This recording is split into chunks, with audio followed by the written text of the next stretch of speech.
Welcome to the panel on ethics and corporate social responsibility. This panel discussion is a very important and integral element of our kickoff program for the Center for Sustainable Business Practices.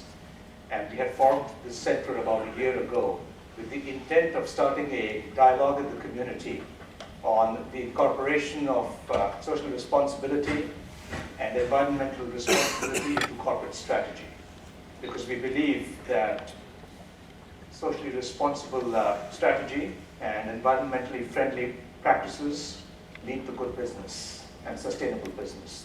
That is our intent in starting the Center for Sustainable Business Practices, and this is a very important part of our inaugural activities. We have a distinguished panel here with us today. I'm going to start from the extreme, my left, Professor Bert Koegler. Professor Koegler is a professor of philosophy and is the chair of the Department of Philosophy at UNF. And every time I come away from a conversation with Professor Koegler, I realize how little I know. So he is a wealth of knowledge. And if you think you've figured it all out, you need to have a chat with Professor Koegler. Thank you for being here. Next to Professor Koegler is Audrey Moran. Audrey is very well known in the community, of course, and hardly needs any introduction. Audrey is the Senior Vice President for Baptist Health, and she has many responsibilities in her portfolio, among which is community outreach. So she's also the former president of the Sulzbacher Center. So she has many, many accomplishments, far more than I could possibly narrate to you in a short period of time. Thank you for being with us, Audrey. Next to Audrey is Professor Parvez Ahmed. He's a faculty finance or a finance member. Let me say that carefully. It's been a long day. He's a faculty member in the Department of Accounting and Finance at UNF. And he's also very well known in the community for his work on unification.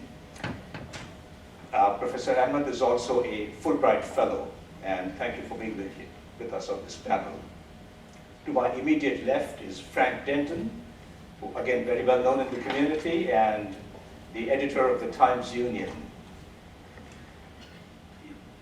Frank writes, of course, many articles, but my favorite is the opinion piece that he writes in the Sunday newspaper. There are many issues in the community which elicit strong responses. And if I want a balanced view of what's going on, I wait for the Sunday newspaper and I read Frank's opinion column. And I think he does a very good job in presenting a balanced view of the issues in our community.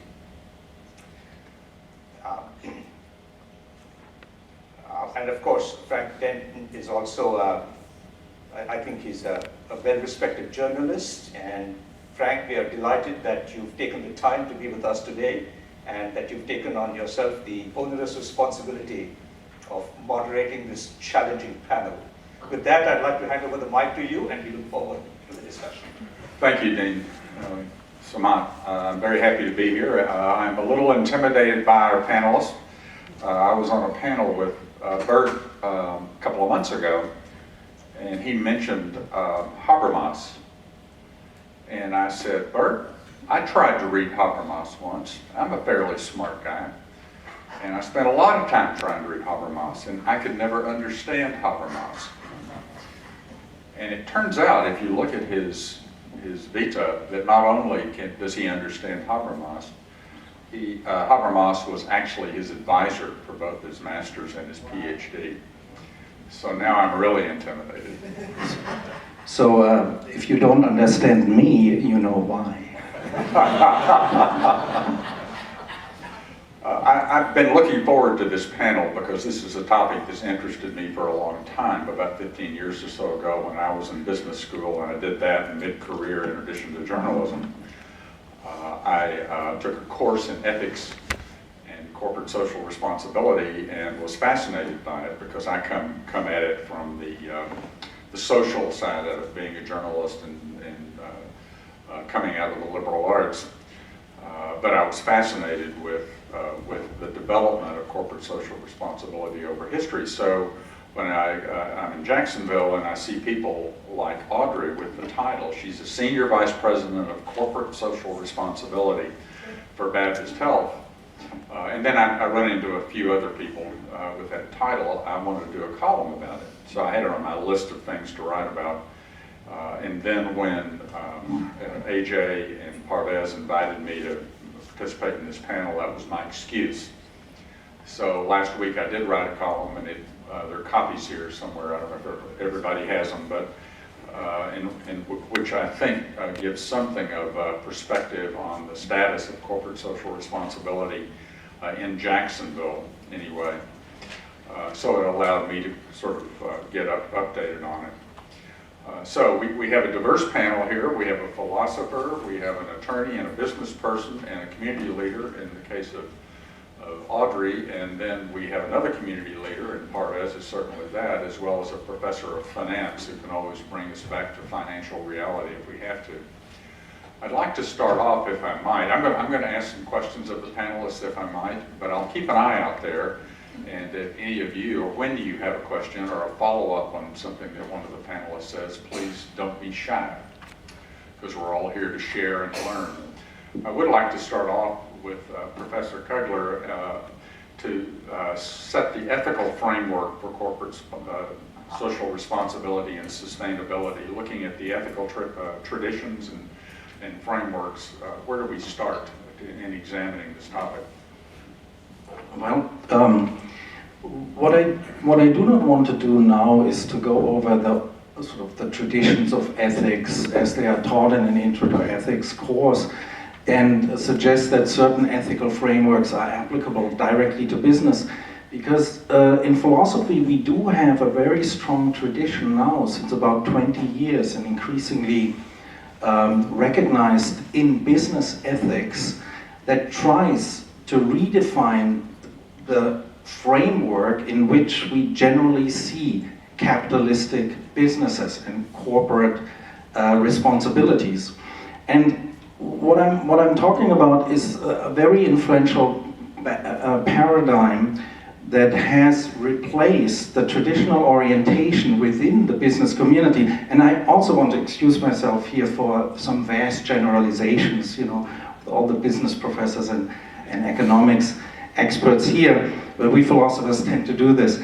But to say within the business community and within the paradigm of economics, an orientation toward businesses as maximizing profit, as being accountable mainly, first and foremost, to their stockholders. And this approach, that businesses are responsible, that which goes back and is very succinctly formulated by Friedman, has been challenged by the philosophers with an actually nice rhetorical move that tries to widen the scope. And in part, what ethicists, philosophers, and the economic community today are discussing is to what extent can such a widening of the scope be successful, and be successful within capitalistic practices. So the model, the new framework, is the stakeholder approach.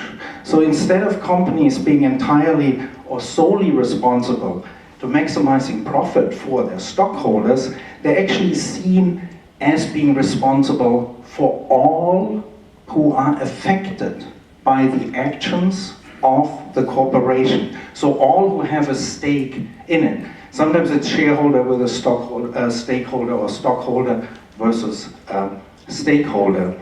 Now, the interesting point here is to what extent can such, what really would amount to a certain revolution in thinking, what would such a change in thinking about our business practices amount to? Now, in the literature, there are three major ideas that have been put forth as trying to bring about such a new thinking about corporations. And the first one is really to be put under the label of a normative revolution, namely suggesting that it is indeed not the purpose of a corporation to merely maximize profit, but the value of a corporation should be to produce also social goods, to be oriented toward a social good. And Harvard business ethicist Michael Jensen talks about, instead of competition, and instead of the usual profit maximization, we should move our idea of business toward a cooperation to produce the social good, a common good. And of course, this in itself must seem very, very strange from within the profit-oriented, Wall Street-run, general capitalistic system. Now there has of course been, and it was mentioned that I'm a student of Habermas. Habermas was sometimes called a neo-Marxist, but of course he is not a Marxist. He is someone who accepts the differentiation of an economic system from the life world, and the economic system is supposed to be capitalistic. There is no return, there is no, I don't really think in this audience here I have to provide any arguments why we stick with capitalism. I should say that I'm not always talking to audiences where that is that clear, but if the capitalistic business, however, and Marxists have of course been good to show that there are strong costs, there are high dehumanizing effects of businesses. In a discussion prior to this panel, we also mentioned that the divide between rich and poor worldwide is increasing.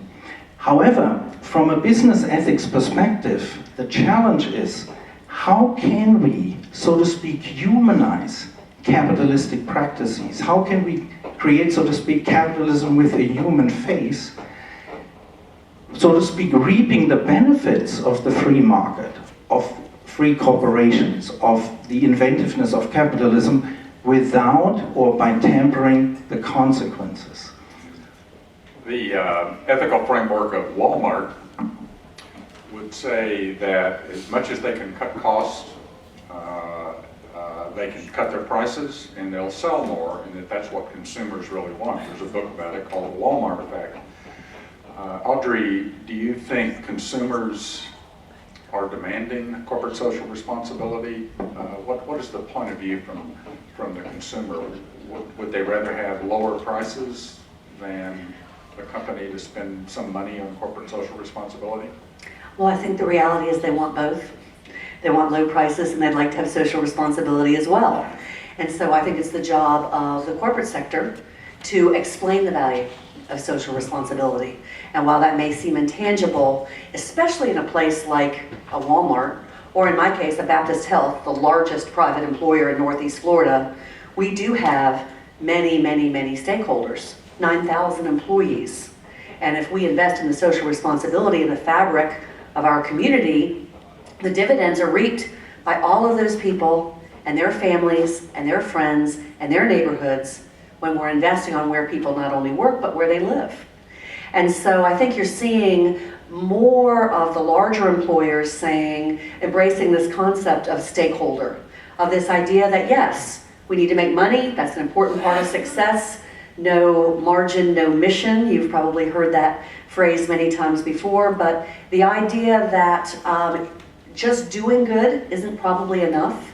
I think telling the story of why that's important, not only to your customers, but to your employees, and having them buy into that. I do think one of the things that we try to do at Baptist Health is tell that story, and one of the rewards that we have reaped is the fact that especially in younger professionals coming into the medical profession, they're looking at that. They're looking at their choice of where they can work and asking the question, what do you do in this community? How can I get involved? And do you as a corporate entity support that? So consumers come in many forms. In my industry, a healthcare consumer comes to our emergency room or comes to one of our primary care practices. But our consumers are also our 9,000 employees and their families and the people that they deal with every single day. And they're saying, we want you to give back. I think there's a lot more expectation of that, but I think there needs to be a lot more education about that as well. Well, there are probably two generations in this room, but I think you mostly are professors, so you teach yet another generation. Is this generational? Are the younger the person, or are they demanding more corporate social responsibility? Audrey, Parvez, what are you? In general, yes, but that's not to stereotype it. Because if you look at surveys among younger business students even, the survey data will show you that they are not looking for, there's a generational shift from just looking for the next job to looking for a job that is also fulfilling. Does it mean that the student that are graduating MBA is going to accept less salary for a more socially fulfilling job or spiritually fulfilling endeavor? Not sure exactly, but it probably needs to be explored. There's not enough data to conclusively say that. But certainly there is an aspiration among the younger generation to have in their workplaces the kind of thing that Audrey just talked about, that they do want their companies. So here is the shift in the data. The baby boomer generations felt that they will do philanthropy from their income. So they give to their churches or whatever community organization they want to give back to. The expectation among the younger generation is that their places of work should be investing in the communities that they live in. So there is that shift now going on. Do any of you have a perspective on the history of corporate social responsibility? Part of my view is that 100 years ago, that wasn't on the consideration plate of CEOs that ran companies. They were generally trying to do the straight, minimizing costs, maximizing revenue perspective, but it wasn't a leap into what is now called CSR, but a progression into a grudging obeying of the laws, and then regulation, and then charitable contributions. Audrey, have you seen that in your career? I do think that there has been an evolution in how it's thought about. I do think perhaps early on it was more following the rules and following the regulations and checking that box. And I think what you're seeing now and what you're talking, I'm hearing a lot of my colleagues talk about is it's not either or, it's not business development or social responsibility, it's both. And thinking about how social responsibility can many times enhance business development goals, how those things can work hand in hand. And that's not, I think there may have been an evolution in the thinking too that maybe perhaps 20 years ago, if you thought you were going to get a business benefit out of your social responsibility, it didn't count. Oh, well, it's not pure, so it doesn't count. I think what has evolved is social responsibility can and should be good for business.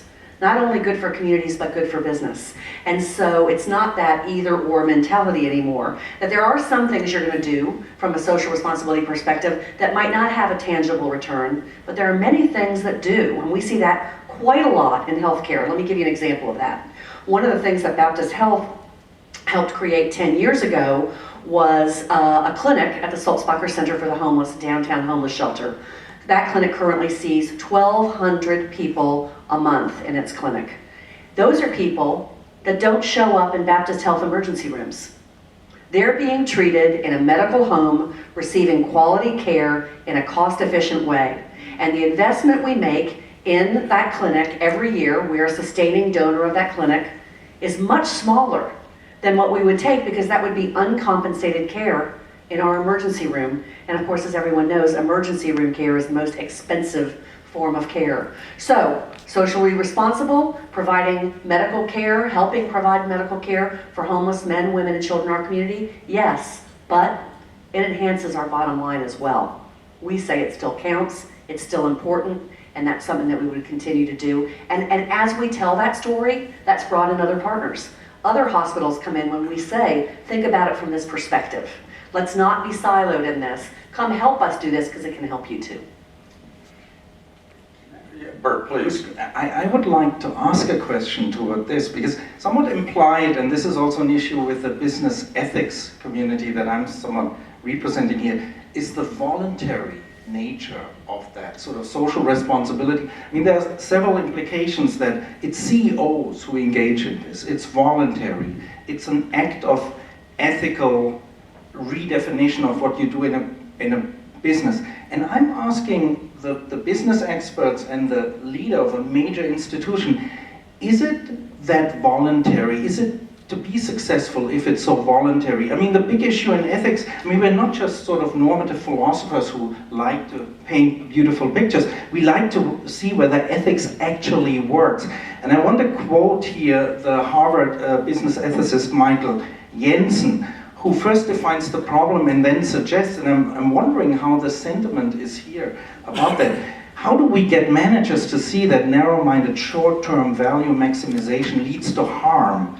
We see the damaging results of this behavior all around us. And then he asks, capitalist business, of course, he says, is the most efficient way we know to organize the economy, but free markets without any government intervention and countervailing powers are not the most effective way to achieve societal goals. So he's not saying voluntary self-constraint by managers, but also governmental rules, which actually would enable sustainable businesses to level the playing field if the government would be a representative of the common good, would, so to speak, represent the public good over against the private business. What do you think about that? Or do you think it's gonna happen because of the voluntary insight of good-minded CEOs? Let me give you an example of where the voluntary compliance is actually working. So this morning, our keynote speaker talked about the UN Global Compact. I do not know how many of you know about the history of the UN Global Compact. This was put together in the year 2000, and it was a document put forth by the United Nations asking businesses to voluntarily adopt the principles of the UN Global Compact, which were basically a summary of all of the major agreements that the UN had before, like the Charter of Human Rights and principles of labor relations and all of that. They kind of brought it down to 10 principles organized around labor, environment, social responsibility, and things like that. And they asked businesses to voluntarily sign on to that document and then show progress, year-to-year progress in meeting those broad principles. The first thing that is stunning about this document is that the United Nations is a government agency made up of representatives of national governments of different countries. So essentially it is a tacit admission by government that some of our biggest problems cannot be solved by government regulation alone. It requires voluntary compliance, particularly from the business community. It was a tacit admission of the limits of government intervention. Initially, about 60 companies signed on to this document. That was in the year 2000. 12 years later, there are over 6,000 companies that have signed on to this document globally. And if you go to the company websites of those companies who are signatories to the UN Global Compact, you will see the UN Global Compact very prominently displayed on their websites, which from a business perspective, from a business academic perspective, it would suggest to us that obviously there is value to this thing. Otherwise, why would companies be doing it? It is not just a matter of putting a logo. Year to year, companies have to produce a report. Now, we all know that the cost of regulatory compliance, like the SEC, there is a tangible cost to it. Companies put forward SEC statements because it is required by law to put forward that statement. The question is, why are companies voluntarily submitting reports on the UN Global Compact? It is not required by law. Nobody would tell them anything if they didn't do it. But some of these reports are quite voluminous. If you go to the report for one of the examples that I often cite is Ford Motor Company. Their report is close to 400 pages. It is longer than their SEC report, their UN Global Compact report. Now, as Giselle this morning said, there's a lot of fluff in that report, these reports, but there is an increasing move towards making it more scientific, making it more standard. So there is a global reporting initiatives going on that is trying to harmonize the ways in which these reports can be filed. And this morning, Giselle also gave several examples of companies that are putting forward their environmental accounting reports. So we see this movement now. Voluntarily, companies are doing it, which suggests that as a finance perspective, I would conclude that obviously there is shareholder value in this activity, otherwise companies would not be doing it. And more companies, year to year, more and more companies are signing on to this document, to this global compact. So that's an example of voluntary compliance. On the other hand, when you look at, is government intervention necessary? I think the biggest example of that is the 2007 financial crisis and the attempts to fix that crisis. Where government intervention could certainly have helped is by preventing from these banks to become so big that they are too big to fail. So we did not fix the problem then, and we have not fixed the problem now, which means we're likely to repeat the problem in the future. And so government intervention does become necessary because there are sometimes, when you look at the banks, and there are many academic work as well as popular documentary movies that have chronicled the genesis of the 2007 financial crisis and what are possible fixes to it. The Dodd-Frank Act, to some extent, may have mitigated some of those problems, but certainly it is nowhere close to mitigating the big problem, which is the too big to fail question. We are still confronted with that question that banks are essentially too big to fail. And we see the moral hazard. Last night, as is my last ritual for the night, I was watching Jon Stewart's Daily Show. And the guest on his show was the person who administered the TARP. And he wrote a book about his experience. And one of the things that he chronicles in his book is that look at the moral hazard in the way we conducted this thing. On one hand, we told homeowners whose home loans went under that it's a moral hazard to bail homeowners out. Because they took the loan, they took the risk, they should bear the price, they should pay the price for it. But on the other hand, we said, no, for the banks, they made the loan, they should have borne the risk and they should have paid the price for it, but we went ahead and rescued them. So there was this disconnect. And I think that's a question that we have to wrestle with.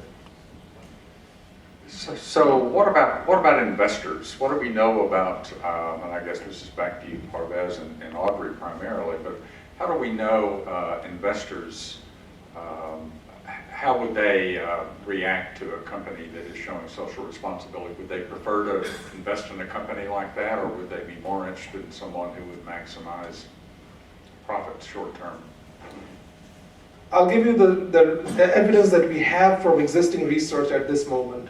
There has been research that has been done on what are called socially responsible investing or socially responsible funds. We have many categories of this, so the research that we see today is that the funds or companies that are socially responsible or are regarded as socially responsible are doing no worse than companies that are not in that category, which actually is good news, meaning that an investor who is choosing to invest in socially responsible funds or socially responsible stocks are no better off, no worse off than anybody else. But they have an added advantage that they feel that they have done the right thing. In other words, they have done well while doing good. So the result in that sense is a hopeful result that social responsibility is actually, in this sense, rewarding. Yeah, I would agree with Parvez that there is starting to be a better business case for the investor in socially responsible investing. There are certain foundations now that are taking their trustees and sitting back and going, okay, we're a charitable foundation. Example, Jesse Ball DuPont Fund, which I used to be a part of. $350 million charitable grant-making organization, giving to good causes all across the United States, but investing those dollars so there'll be a perpetual fund available to invest in good works. We had those conversations as trustees. We have a fiduciary obligation to sustain that fund, to grow that fund, because we know there are so many eligible organizations relying on us for that funding. But don't we also have to look at where those dollars are being invested? If we are truly at our core about improving quality of life, do we have an equal fiduciary obligation to invest in companies that are like-minded? And so when we initially were asking those questions, the investment managers didn't really have very good answers. The looks on their faces were more like, don't you just want to know the rate of return? That's what I'm here to tell you about. And so I think there's been some evolution there. I think there's been some learning on the part of investment managers on how to handle those kind of questions. And again, not go back to it's either or, make money or do good. It really can be both. I'm going back to this question of how is the sustainable, socially responsible attitude possible within the existing capitalistic practices. And I mean, if you notice, the way you now still phrase it is that the companies that are socially responsible are actually giving you the better revenue too, or at least as much revenue. I think philosophers in that regard may prove to be a little bit more idealistic or hopeful when they talk about a normative revolution. And also there may be cases, and again, I'm here mostly learning, from the business community and those who, I don't want to sort of normatively judge this, but would it at some point be possible for investors to have less of a return if the quality of life, the water quality, the region, the jobs in the community are preserved? Does the investor, may an investor accept that jobs are not outsourced, but a quality production that is for 100 years in a city is maintained with families having their identities, their livelihoods in the family, even though the return may be less? Or would they vote out those CEOs and try to get a quicker bang for their buck? I mean, that's really a fascinating thing to think about, and what it calls to my mind is this whole argument that has been in our country for many, many years about thou shalt not tax. Promise me you won't raise me my taxes, and I might consider voting for you. But if you even leave the door open just a little bit, that there might be a situation where we might need to actually have some revenue to mow the medians and to pay the police officers and to keep the schools open, we don't want to hear that. But you're noticing now, especially in the last election, you had people who had signed the no tax pledges, I guess those were blood oaths, that started to back away from those a little bit and started saying, maybe I wasn't so smart in saying that way. Maybe some investment, the investment itself has value. And what I think is the overlay there, and to your point and to the analogy about taxes, is where is the trust? There has to be a foundation of trust for an investor to say, I'm willing to lessen my rate of return if I'm confident that investment is going to something else that I value and that those dollars will be well spent. Same idea with taxes. There's no trust in government. So people go, you're going to raise my taxes. I know you're still not going to mow the medians, and you're still not going to put books in the libraries, and you're still not going to make the schools the way they need to be. So I'm not giving you any more money. So I do think there's a trust component to this conversation that is pretty important. So if I am going to give up some of my rate of return, I want to know that you're really going to do with those dollars what you're telling me needs to be done. Like everything else in life, there are no easy answers to the most difficult and interesting questions in life. This is one of them, because I gave you the example of our socially responsible funds and socially responsible stocks do no worse than anybody else. But there's another study that showed that portfolios made up of what are called sin stocks actually outperform the general stock market. So, in other words, that there's enough temptation for people not to engage in that behavior. That you are looking as an ideal, that would somebody promote the social good or the common good above their self-wealth. Which raises actually a more interesting question in my mind is, the way we define our well-being today is by the size of our economy. So GDP is the be-all and end-all measure of the health of our nation and the health of all nations. But there is a problem with that measure because GDP itself does not measure the relative disparity within a nation. And this is something we have seen particularly in the last 20 to 30 years, that there has been an astronomical shift in the disparity between the top and the bottom. It has been unprecedented, the way this gap has widened in the last 10, 20, 30 years. And this is a bipartisan problem. This is not any one particular party's problem. This is a global problem. One example of this is the ratio of CEO pay to worker pay. From the 1960s to the 1980s, the ratio was about 20 to 1 in the US. Post 80s, it went up to about 40 to 1. So that continued up to 1990s, mid 1990s. In the early 2000s, it went up to 400 to 1. It has now come down to about 200 to 1. And this is in the US. In other parts of the world, in Europe, the ratio has stayed reasonably around 40, 50 to 1. So when we talk about GDP, what are we measuring at that point?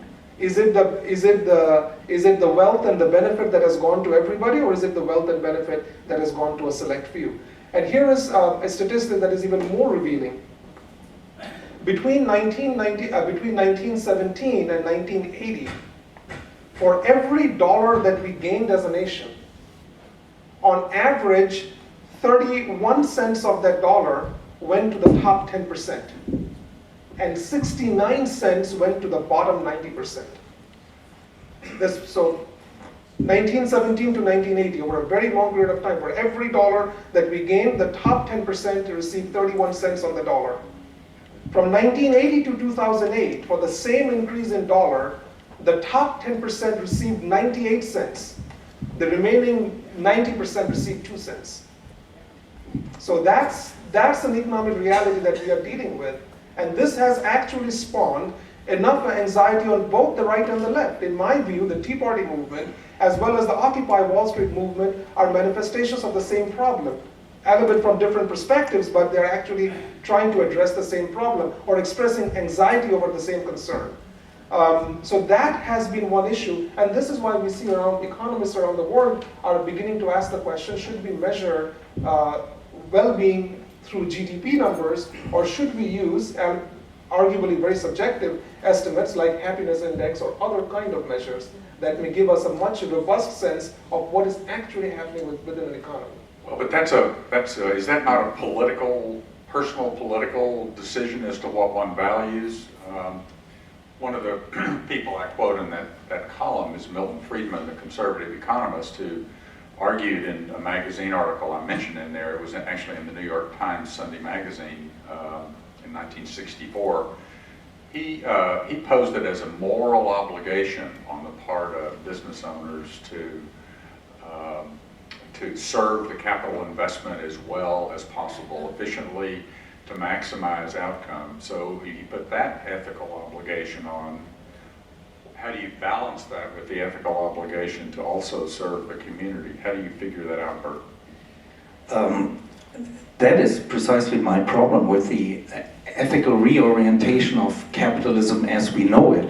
And when I want to sort of give my answer to you also by addressing 2 points here. I mean, when Audrey spoke, I thought trust is exactly the issue. I mean, trust within a community toward the other. But I think what we have to learn, and where capitalism has had a problematic effect on how we understood businesses in the past, is we actually have to trust again. So we actually have to understand that our community, our intersubjective existence with others is what sustains us, what makes our lives meaningful, what makes us cooperate and exist in our society. The narrow business model sees, and we have great theoretical approaches that I study and try to criticize as part of my philosophical work, like systems theory or certain structuralist approaches. Functional systems theory, who sees the economic subsystem as one that is oriented toward profit maximization and sees everything in its environment as nothing but a factor to serve that goal. So exactly, profit is maximized, and ironically, for us, it seems almost a category mistake. That is seen as the ethical goal, the capital maximization, not the orientation toward others in the community. And so, to Parvez, many would say, well, you know, I mean, there is this conservative onslaught on thinkers who think more altruistically, more ethically, as Winston Churchill once put it, a philosophy of envy. Well, if you would be in that position, you would have raised your CEO salary. So I think what we have to get back is we have to return to a thinking that is not turning into some hyper goal, the self-interested, completely objectifying, strategic, instrumentally oriented agent, but someone who is in the first place responsible to his or her community. So the stakeholder model, and this is somewhat my take on it to a certain extent, the stakeholder model wants to suggest that you are actually responsible to all the others who have a stake. So that makes you have a commitment to have a fair distribution of wealth. What Parvez just outlined, and you mentioned the recent campaign, there was all this fear in the air about a redistribution of wealth, a socialist redistribution that would give from those who are hardworking, self-interested, to those do-no-goods, on the bottom. What Parvez just outlined is that within the last 30 years, we are experiencing a redistribution of wealth, but toward the top. But the question is, do we get a public that is open to seeing that as a problem and not just of the whining of losers? So we need to really change our approach toward how we see our life in society. And I'm afraid that the internal capitalistic business model of maximizing profit and making use and seeing labor costs, cutting labor costs, that's what humans are reduced to. That model in itself needs to be more thoroughly challenged, I think. This is a wonderful resource up here, and we invite questions or comments from people out there. No one's in the front pews, but I can see you back there. Would you join us? Yes, sir. A couple of bits of information, perhaps. When I came to the United States, a million years ago, the upper limit. When I came to the United States a million years ago, the upper level of income tax was 92%.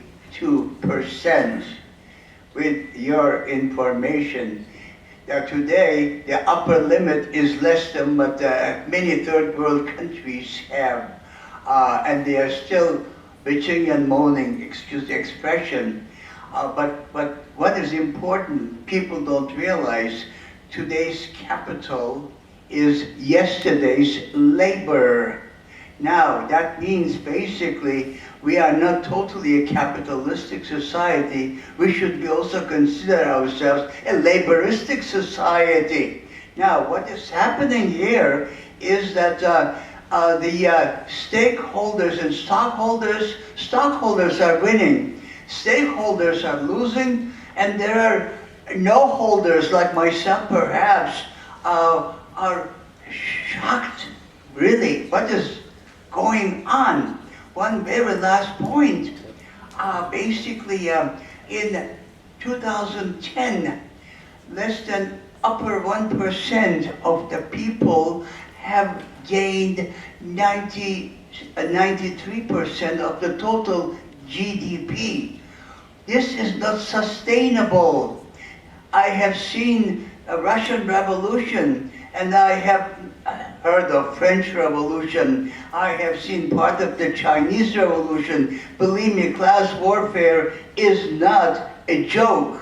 Should be considered very, very seriously.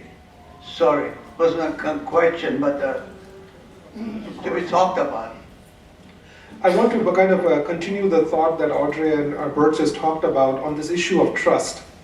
I recall there's a recent survey that came out, I think from Gallup or Pew, that asked the American public about their favorability ratings of different agencies, government, private, banks, and uniformly the ratings of most of our institutions were alarmingly negative.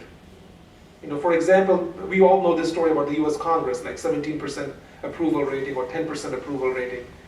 You sometimes wonder who are these 10% who still think positively about the Congress. It's even lower than journalists. Yeah, go figure. But it is not just the US Congress. US banks have a 22% approval rating. The US large corporations have another 25% approval rating. So when you look at the lack of public trust on all of the institutions that are the pillars of our capitalistic democratic system, and if the public cannot trust those pillars, then how is the system going to work? And that's perhaps one reason which spawns this kind of anxiety, and which eventually, and if it is not already done so, will eventually lead to more and more social displacement. Because if we are a nation of laws. Any nation that succeeds has to be a nation of laws, which means we must have a much more robust attitude towards our institutions that serve our interest, whether they're government institutions or private institutions. It is not only the fact that the politicians' reputations have eroded, but so has the reputation of banks and major corporations, and for that matter, academics. In fact, the approval rating of academia is about 49%. You know, we are still better off than the members of Congress or members of the media, but 49% is not a great number. The only profession that had a overwhelmingly positive rating were, I think, the physicians, 60% or 70% rating. But other than that, there's a serious erosion in all levels. And if you saw the movie Inside Job, which was an award-winning documentary about the financial crisis, it perhaps explains why even academics are culpable in this problem. We cannot leave ourselves out of this equation. A question. This is for you about the UN Global Compact, and you argue that it was voluntary for the businesses to step on board with this. And earlier in the discussion, we talked about businesses actually wanting regulations because it makes them more competitive because they started it first. And my question is, couldn't that be considered pressure from the UN? So when they start signing on to this, the other companies feel pressure to sign on as well. And are we as a community demanding enough as the UN? Do we ask enough of our corporations, in your opinion? We had the Occupy Wall Street and the Tea Party, but I didn't see any significant changes come from all that outcry. I think that's a fair criticism, that there's not been a significant change. But at the same time, when the UN Global Compact was first put together, there were many people who actually argued that this should not be voluntary, this should be required.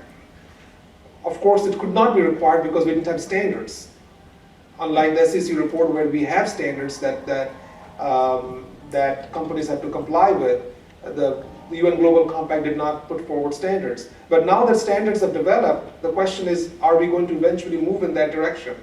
It's possible, but at this moment in time, I would not hold my breath on it. Because we know this, I mean, to have that level of transparency and that level of reporting on a company, of course there's going to be costs associated with it. But that's the same argument that was made, I'm sure, in the 1930s when the SEC laws were first passed. People argued that this is going to just destroy business. But at the same time, to pass a law, it has to be passed through the Congress. And we of course know how the mechanism works, that businesses would fight tooth and nail to not get those laws passed. I mean, we could not pass a too big to fail legislation, which was quite obvious after 2007 what the source of the problem was. But we couldn't pass that. Well, one could make the banks opposed it. Excuse me. One could make the argument that voluntary social responsibility would be more efficient and more creative than required social responsibility. Audrey works for an organization that's nonprofit and therefore is required to report some of its socially responsible activities. But I'd point out that in Jacksonville, we have a mayor now who is very much asking companies to step up, and he talks all the time about public-private partnerships. But it's obviously voluntary. But I'd ask Audrey, what do you see in the business world in terms of pressure either from the government or peer pressure from other companies to behave in a socially responsible way? You know, I was thinking about this voluntary regulatory piece, and I think honestly the blend works well for at least healthcare systems, nonprofit healthcare systems. There is quite a bit of regulation in order for you to quote unquote earn your nonprofit status as governments continue to look for sources of funding. Many times you'll see in the Congress and in state legislatures looking at nonprofit organizations and saying, what about taxes from them? That could work, that could help fill our coffers. And so nonprofit hospitals have really banded together to say, what you're getting through this reporting that we need to report, but allowing it to continue to have some voluntary component to it is worth more than what you will do if you handcuff us. Here's an example.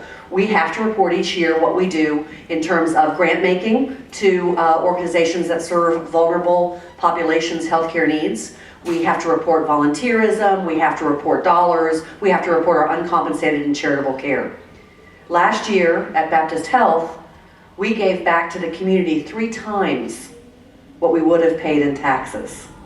And that's because there's some momentum that comes from that. We're required to treat anyone who shows up in our emergency room. That's absolutely required. But where do we go from there? We start looking for other opportunities for people to not come into the emergency rooms, which ends up funding clinics around the city, which ends up bringing our doctors into the equation where they say, we want to give our time in some of these clinics and we need you to do that. And when we then go in a voluntary way at each new employee orientation and say, each of you are wondering, especially the young people in the audience, how can I grow in this organization and how can I be where you are, Audrey Moran? And we tell them that the answer is, we're going to expect not only terrific performance, but community engagement. That we as leadership value that, expect it, and are going to look for that in our next generation of leaders. So that voluntary component, we don't report that anywhere on our 990s, that we're going to talk to our young employees about engaging in the community. But that voluntary regulatory mix seems to work pretty well in the healthcare system. There seems to be more restrictions coming, so it's going to be interesting to see if that makes us feel handcuffed and lessons are resolved, or whether things will continue. We're scheduled to stop. We're going to go a few more minutes, if you'll bear with us. There is a question or comment in the very back. I just want to address first the point made by Parvez about trust. It is very puzzling because it's not only trust in institutions that's quite low in the US these days, but also trust among people. And as you probably already know, there is a vast literature on social capital and trust that normally says that trust is very high when institutions are weak to make up for the institutions. Yet in the US it is really puzzling. The institutions are not really weak, but people don't trust in the institutions. The link between them to have institutions we don't like but still go with them is regulation. For example, we don't like the IRS, but you still have to pay taxes. If you don't, you go to jail or you are fined, right? So I don't know really how to, this is a very delicate question because on the one hand we think we have strong institutions in the United States, but people really don't trust the institutions, and at the same time you don't even have that trust among people that will make up for that.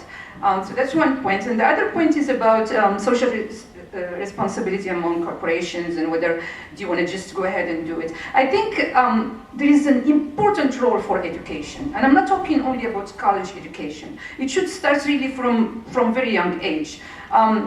The kids today are tomorrow's consumers. They are also tomorrow's CEOs. They are tomorrow's labor. And as you correctly were saying, if we really teach them to go against those who do the bad things and support the corporations to do the good things, pretty soon the corporations will see that if they don't do social responsibility and if they're not socially responsible, they're going to lose, and they will do it by themselves because consumers will not go to those consumers and workers will not go to those companies. Thank you.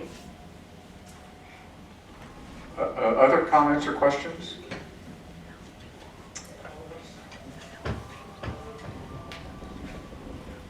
Pardon the Zumba class above us. I was just going to say they're all applauding for you guys. I heard a lot today about the generational shift and young people caring more about corporate social responsibility, but I'm also seeing a different ethical shift that I don't think is so positive, and maybe it's just me that's perceiving it that way. But it seems like sometimes you observe people and their definition of ethical or right or wrong is, well, it's right as long as I can do it and no one knows that I do it. So it's more like, what can I get away with? If I could maybe have the panel's thought on that and how that interplays with what you've discussed. Thank you. I think one argument to make in favor of social responsibility, and we focused a lot, rightly so I think, under current premises on the CEOs, that argument is made in the literature, is to try to, to actually live a more rewarding life, to be sort of respected, to be recognized in your community if you don't cheat, if you don't try to get by bending the rules. So if you say that you see, we would need to look into research here. Oliver Schnusenberg happens to be from Germany, and we are having 2 ministers who lost their PhDs in the last year. So we're having on government levels cheaters who try to get by. We know this in the economic world as well. I'm not sure, but it relates to the earlier question by Mina Balvioni about education. I think it's important to show that social integration and respect and a rewarding life has something to do with being recognized and following the rules. And but I think it also has to do with what I mentioned earlier about a sort of unchecked, I think that's hopefully not what capitalism has to be, but an unchecked business mentality that only looks at the profits itself and not how they are acquired and in what context and for what good. And if that can be conveyed through education, then that would be at least a certain cure against that. Audrey, is that true in Ponte Vedra? I'm sorry? Is that true in Ponte Vedra where they value their multi-million-dollar homes? I don't know about that, but I do want to say that my daughter came home last evening, she's a law student, and was talking about something very similar to the point you raised. She's in her ethics class now, and lawyers have lots of ethics rules, subpart A, subpart B, subpart C, paragraph D. And so she's required to memorize these and talk about it. And she had what sounded like a fairly wonderful professor who was teaching the rules, but saying at the same time, I gotta tell you, I'm very uncomfortable with this. I feel like we need to have a much more robust conversation about ethics and law and treatment of clients and treatment of adversaries and presentations to the courts, because if all you know is, as long as I go right up to this line and don't cross it, I'll be okay, you're not gonna be the kind of lawyer that I wanna go to. Now you're not gonna be the kind of lawyer that I'm gonna trust. And so, we think by putting these rules and regulations and subpart B in young law students' brains that they'll be ethical. It's certainly much, much more than that. And sometimes we get lost in the conversation of ethics and integrity and honesty and trust, and instead go to the rules and maybe don't accomplish what we hope we are. One of the things that they teach in virtue ethics is the role of a role model or an exemplar. And I think all systems require that, because you're right, if it's only about rules, then there will be the tendency to let me go bump against the edge of the rule without actually going over the rule. And if I can get away with that, then I can get away with it.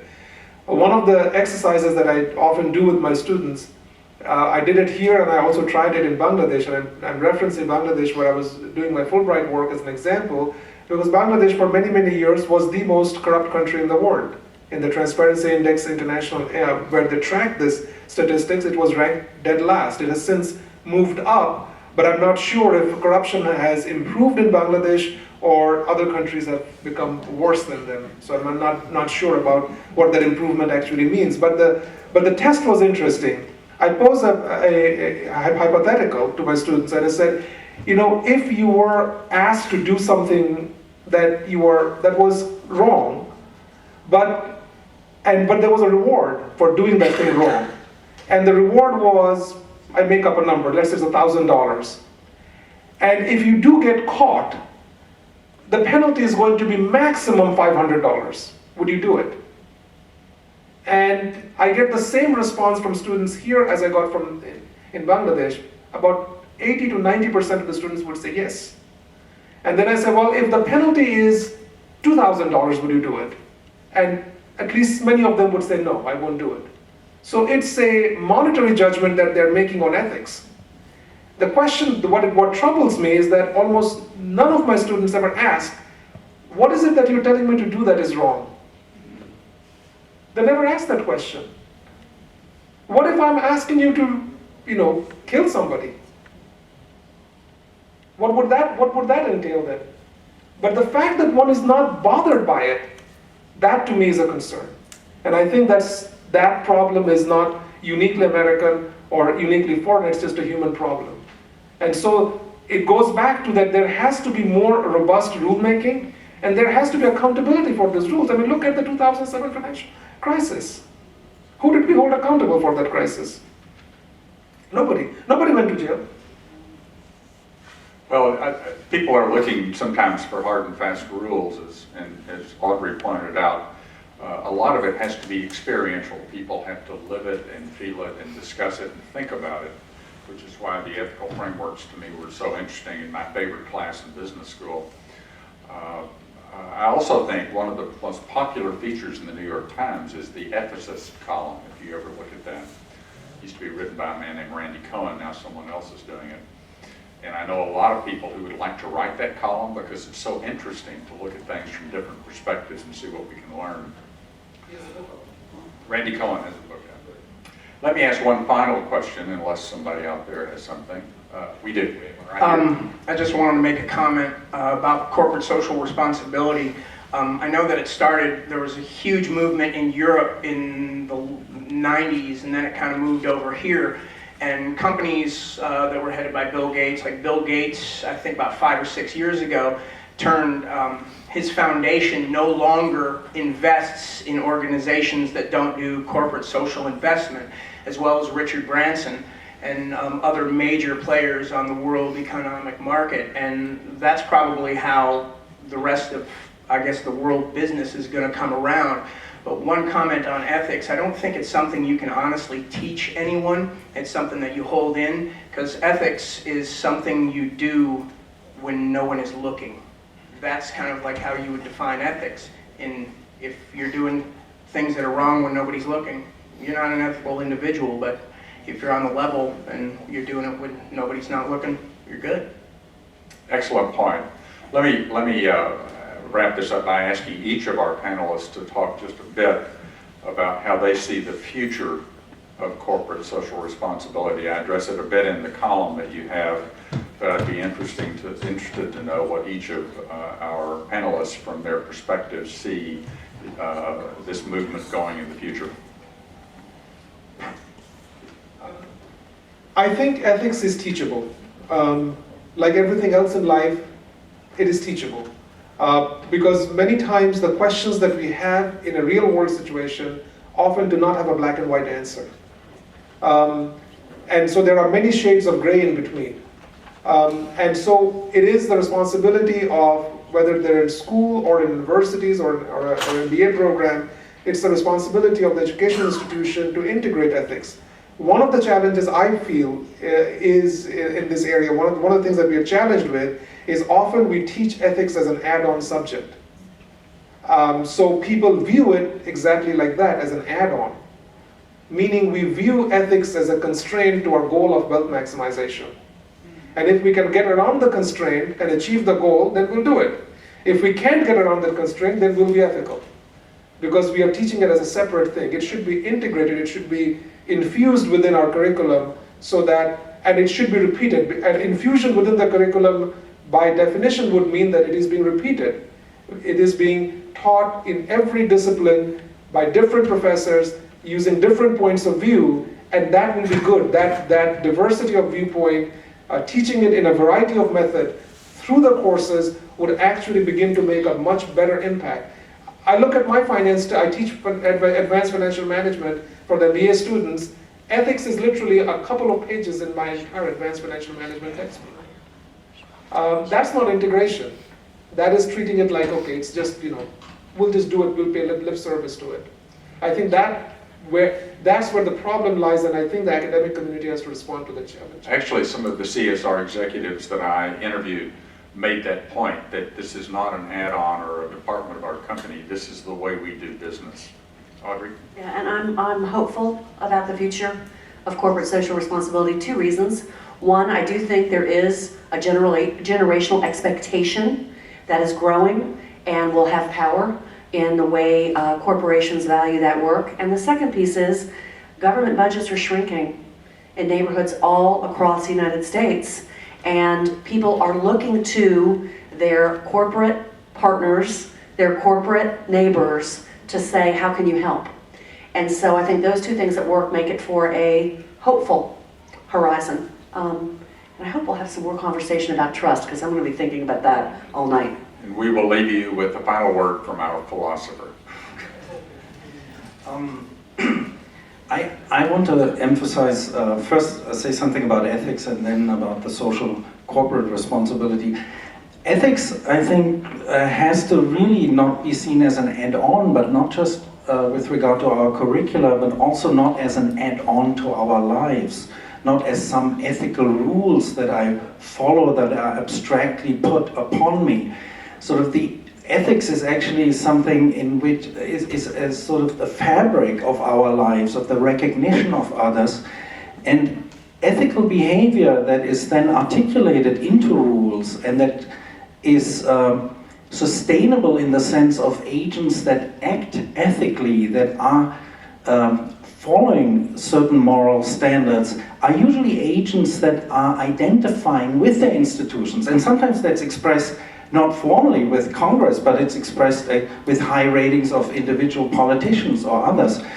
And from in my former life, I was living in Germany, and the German miracle of reintegrating the subjects of Germany after a very thorough fascist period of Hitler, of actually giving Germany a chance as a democratic nation, and having today, after 60 years, a thoroughly democratic nation in Germany after fascism, can teach us a lot about this. And it wasn't that there were abstract moral rules, like don't treat other ethnic groups as subhuman, and then you teach it. No, you created a system in which you integrated the subjects such that they have opportunities in Germany. So today the elites are democratic, the youth is democratic, they are all having their opportunities. And so it's very important. We are worrying here about 7-8% unemployment.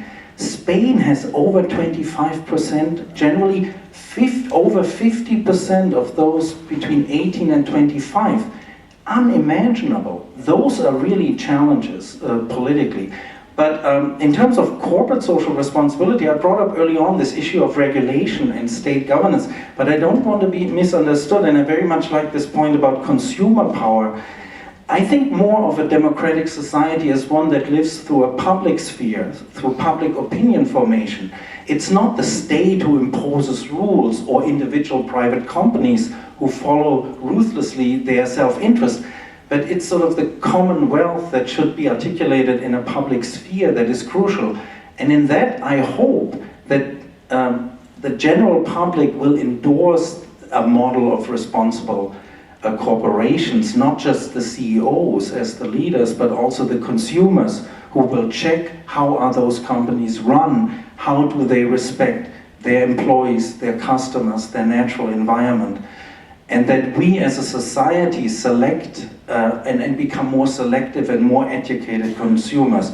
And if that happens, I see a strong future for not just corporate, but for generally social responsibility. Thank you.